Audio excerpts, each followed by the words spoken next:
mei. Știu că n-am mai pus de atâta timp, trece vara și... Dar, uitați că asta a revenit din nou. Ha! Doamne. Așa.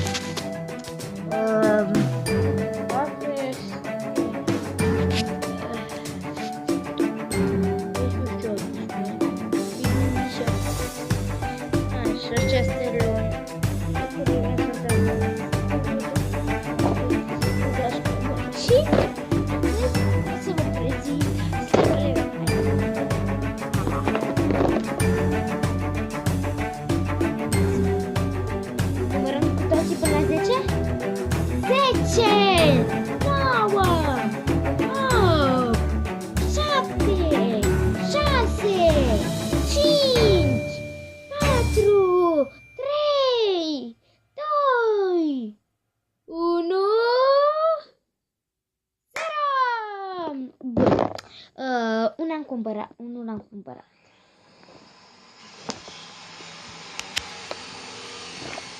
S-aude, știu, afară în...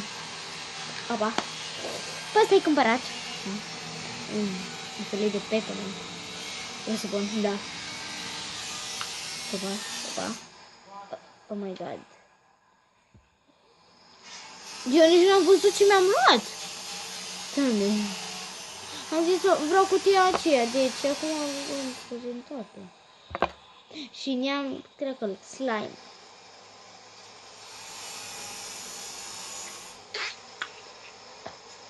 Deci arată așa, e foarte drăguț și nu lasă nimic. Deci, o să-i dăm like, o să-i dau like, ia stați un pic, să-l aranjez. Nu e atât de greu să-l aranjez, frate. E un slime. Prietenul meu spune slămuc. Nice. Dacă nu se prezintă bine, ia să vedem. Da. Îl iubesc pe ăsta. Bun. Pam, o cutie goală. De asta ne-am pas. Asta-s de rezervă. Așa. What the fuck? Ce?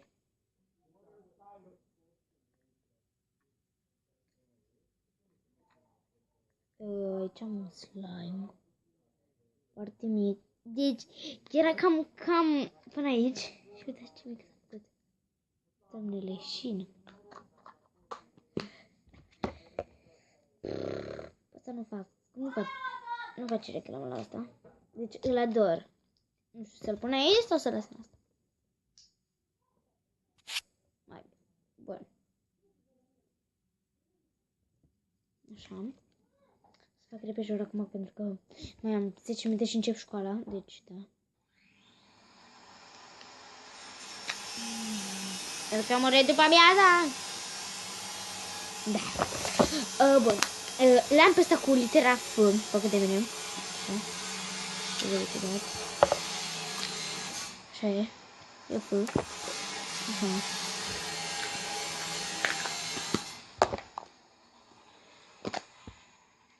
Mai am un așa galben. Ca banana.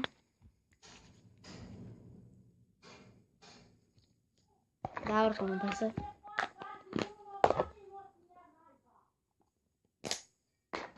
Mai am încă unul. Slime sapon. Da, nu știu de cum se vede. Cred că chiar se vede că e slime sapon. Toate sunt făcute de mine. Până și ăsta care ziceți că nu-i făcut de mine. Da, e făcut.